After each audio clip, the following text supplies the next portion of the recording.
What's up, guys? Crypto User here with your daily news and analysis in the crypto markets. Now, check out the Fear and Greed Index this morning, guys. We are back in greed. I mean, who would have thought it, right?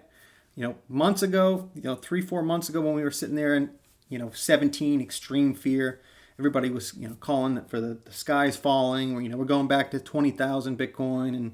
And, during that time, I was stating on this channel that this is probably a good buying opportunity. When you see all that fear in the market, when you see the extreme fear at about 17 to 20, and then it was, bounced around that area for a good long while, this is just a very simple indicator that can give you an idea when to buy or sell in this market, right? If you, honestly, buying in extreme fear and selling in extreme greed, you really can't go wrong, right? This is just the emotion of the everyday retail trader, right? And this is why, anybody that teaches you how to trade in this market tells you to take the emotion out, right? Look at your indicators, do your due diligence, your research, and dollar cost average into certain projects. But just by going by the fear and greed index, you really can't go wrong. So think about it. If you bought in extreme fear at Bitcoin when it was about 32, 33,000, and then now you're in greed at 47,000, up almost 20% here. I mean, there's 20% gains right there, just by using this one indicator.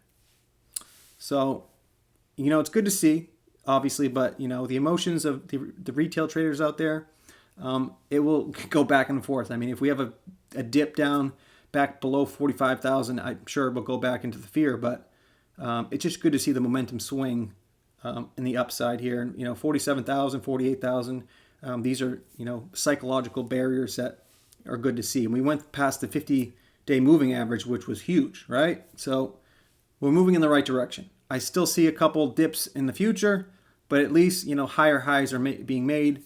And it looks like the momentum swing is changing and benefits for the altcoins, especially the next couple months will be crazy. Alt season is coming, guys.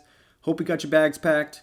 Let's get into the video. But before I do, if you guys could please like, subscribe, and leave a comment down below, it'd be very much appreciated. But let's get right into it. So I have TXMC trades here. He tweeted this out. S&P 500 gapped up into an impressive higher high.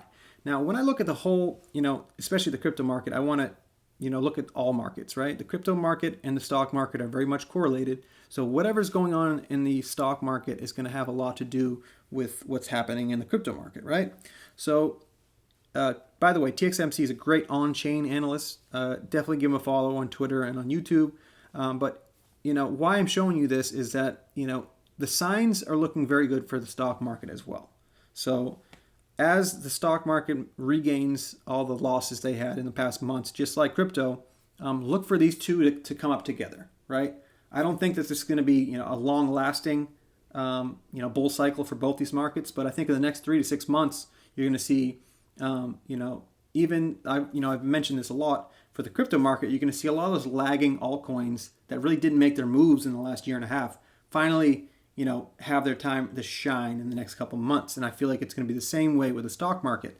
A lot of those stocks that really didn't, do much in the last year and a half will finally do something, like GM and, Microsoft and companies like that really kind of stayed, stagnant for the last, year and a half, while, you saw Tesla and, GameStop and all those coins go crazy. A lot of coins, stocks, you're going to see a lot of these lagging assets kind of do their thing in the next 3 to 6 months. So definitely look at that. And, when you're looking at the crypto market, just know that it's very much correlated to the stock market. So to get a bigger picture on what's happening, definitely keep an eye on both markets, right? So BTC Fuel tweeted this out. The Bitcoin dominance is in a small bear flag, looking to go lower. This is a very bullish sign for altcoins in the short term. Now, this is something I've been looking at, for the last couple months now. The Bitcoin dominance chart, let's just zoom in here. It's just looking primed for an alt season, right? So the Bitcoin dominance is the total, market dominance over the whole crypto market cap, right? So Bitcoin owns at the moment 42.63% of the total crypto market. Obviously, that's a lot. So almost half the market is in Bitcoin. So if you see Bitcoin dominance start to fall, that means all that money is going elsewhere, going into the altcoins. And the key factor that I point out here is, and I don't have the Ethereum dominance chart, but just to tell you, the same thing is happening in the Ethereum dominance chart. It's just ready and it's primed for a fall. So Bitcoin and Ether together own about 64% of the total market of the whole crypto space, right? So if Bitcoin dominance falls and Ethereum dominance falls, you're looking at that's a primed setup for alt season, right? So those two factors are telling me that in the next 2-3 months we are ready for an alt season finally, right? And I'm telling you guys, I think this might be the biggest alt season we've ever seen, just because there's so much more money in this market. We're at $2 trillion. We're back above $2 trillion in total market cap. So that means some of that money, when it comes out of Bitcoin and Ethereum and it pours into those altcoins, I'm telling you guys are going to see some serious moves in these altcoins, and you're already starting to see some of them. We see VeChain going up. We saw Filecoin. A lot of Waves today was going crazy. So you're seeing those first initial telltale signs that altcoin is on its way, by these altcoins starting to slowly go on their own. Right when Bitcoin finally has regained the confidence back in the market, you start to see people more confident in getting to those altcoins. And I'm telling you guys right now, when Bitcoin makes its retrace here, back up to that 50,000, 56,000 mark, those altcoins are going to melt faces. I'm just telling you right now. Hope you guys got your bags packed, because, not financial advice, but this might be one of the biggest alt seasons we've ever seen. So just telling you guys now, it's all setting up and looking that way. So the next thing I want to show you guys, good old Michael Saylor. You gotta respect this guy for what he does, man. So he just took out a loan, right? He took a loan out on his Bitcoin for $205 million and bought more Bitcoin. Like, what a boss. I mean, really showing people how it's done, right? And what do you say down here? The interest-only term loan is secured by certain Bitcoin held in MicroStrategy's collateral account with a custodian mutually authorized by Silvergate and MicroStrategy. So, I mean, this guy, man, I'm telling you, he is obviously 100% in, so bullish on Bitcoin. This is just telling you, things like this, you got to give it to him, right? He's definitely putting his money where his mouth is. I mean, to take a loan out, I mean, he's like billions of dollars deep into Bitcoin. And, when we saw that initial fall from that high at 69,000, people were like, oh, how's Michael Saylor doing? He's in the red. He don't care. He's in the long game here, right? And I don't blame him either. If you're playing the long game on Bitcoin, you don't care about these, month-to-month price action. That means nothing, right? So just wanted to show you guys, this guy is really showing the confidence of how he thinks Bitcoin will do in the next coming years. And that's how I feel, and that's how I think most people that are invested in Bitcoin and crypto think about Bitcoin. I mean, there's going to be 21 million when every, all of Bitcoin is mined. And, having 21 million of something, right? And, what's the population of Earth? 8 billion? I mean, the value can only go up, right? And if you look at a long-term chart and you see Bitcoin's value been going up in the last 10, 12 years, you know where this is going, right? And obviously Michael Saylor knows where it's going, because he's betting he's got everything invested, right? So got to give it to him. Props to Michael Saylor. Even though I agree with everything he does, he is a Bitcoin max. He kind of, lags off all the other cryptos, but you got to respect him. He definitely believes what he believes, and he ain't afraid to show it, right? So just wanted to tell you about that. And let's move on to the next story here. Surprise, surprise. The SEC and Gary Gensler are coming after crypto even more.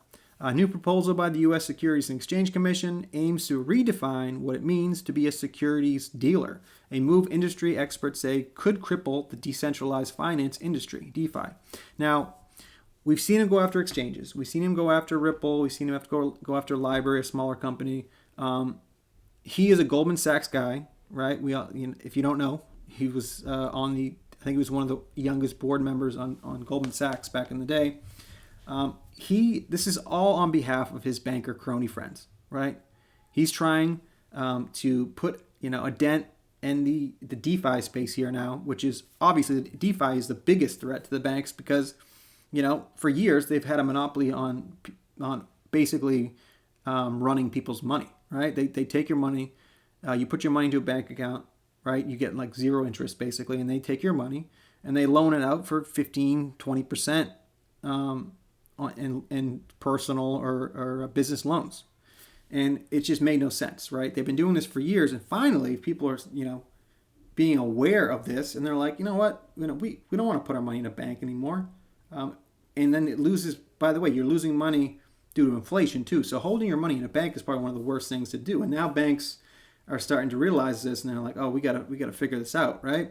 And then you have these DeFi products and these lending products that are giving you, 8 to 10% on your money. And these are usually in stable coins in some cases. So, obviously that's a great option to keep your money in a stable coin that doesn't lose value because it's tied to the dollar, a stable asset, right? So you get 8 to 10% by holding your money into a stable asset like that. That's a no-brainer, right? But obviously the banks will have a problem with this. And, obviously the SEC works on behalf of the banks. They do not care about the investor. If you've been watching this channel long enough, you know exactly how I feel about the SEC and about their corruption. So, this is not surprising at all. And just, look for more of this, because as long as Gary Gensler is leading the SEC, this is what he's going to continually do, right? So the next thing I want to show you is along these same lines. John Deaton tweeted this out. The SEC intentionally causes a confusing and vague regulatory environment. It does so in order to provide the SEC maximum prosecutorial optionality. Jeremy Coffin, the CEO of Library, is 100% on target when he says they fear providing a clear framework entrepreneurs can meet. It's sickening. This is the big issue with the SEC. They don't want to give any clear rules to the market, because then these companies can be successful, right? If you have clear guidance in the market, you know what to do and what not to do, then you have a better way to structure your business to do everything the right way. But the SEC likes to keep everything vague and unclear so that they can come down on any company whenever they want. And this is what's so dangerous about what the SEC is doing with this regulation by enforcement strategy. You're not letting innovation flourish in this country. The fact that our country is the only country that doesn't have clear and concise regulation behind crypto. I mean, you could say that about the UK and the EU, but at least they're leaning towards better regulation. The SEC is basically 100% against crypto. They might say that they're for free markets and all this BS, but they are 100% working on behalf of the banks. And like I said, the best way the SEC can do what they've been doing is to keep everything unclear, keep everything vague and cloudy with the rules. That way they can go after any company involved, right? And this is why it's so dangerous, like I said. And Jake Chervinsky, actually, he's I think he's with the Blockchain Association. He said the SEC proposed a rule that would expand the definition of regulated dealers to include people who employ passive market making strategies that have the effect of providing liquidity to others. And it's 200 pages, but doesn't say DeFi once. It's funny how it's like they're totally attacking DeFi, but they won't mention it once. So they're trying to sneak this through, right? That's how the SEC works. They're sneaky. It's so funny on their website. They talk about transparency is the biggest, the biggest thing about the SEC and government is being transparent, right? And they're the least transparent government agency out there. So it's just so hypocritical. Like I said, it's not surprising that Gary Gensler in the SEC are doing this. I mean, they're coming after every aspect of crypto. So be ready, guys. That's why I always say, pay attention to the Library case, pay attention to the Ripple case, pay attention to what these guys are doing, because this affects all of us, right? So make sure you get to the polls in the midterm election, because we really need to vote out these anti-crypto banker shills, right? So moving on. So Tony Edward, if this loads, my internet is terrible. So Tony Edward tweeted this out. This is a huge thing. So he had an interview with Joseph Grunfest. He's an ex-SEC official. And during that interview, he said something very interesting that Tony Edward is stating here. So in my interview with former SEC official Joseph Grunfest, he stated that Bitcoin spot ETF applicants could sue the SEC over denial of those applications.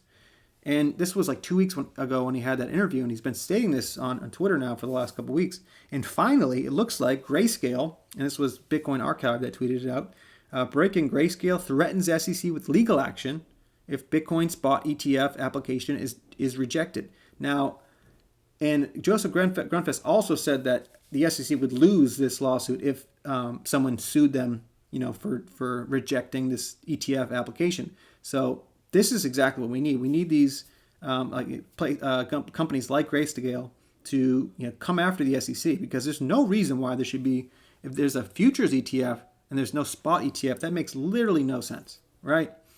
Just goes to show, again, the SEC is trying to keep things vague, trying to keep things unclear, so investors can't make money, right? So investors don't know what the rules are, and they don't know how they're putting their money in the right places. It goes against exactly how and what the SEC should stand for, right? They're there to protect investors, but they do the opposite time and time again. So, obviously it pisses you off, right? It pisses me off. It should piss you off, but this is the way the SEC works, and that's why, like I said, go to the polls, and that's our only power, is either writing and tweeting at these government officials, or voting them out. That's the power we have in this country.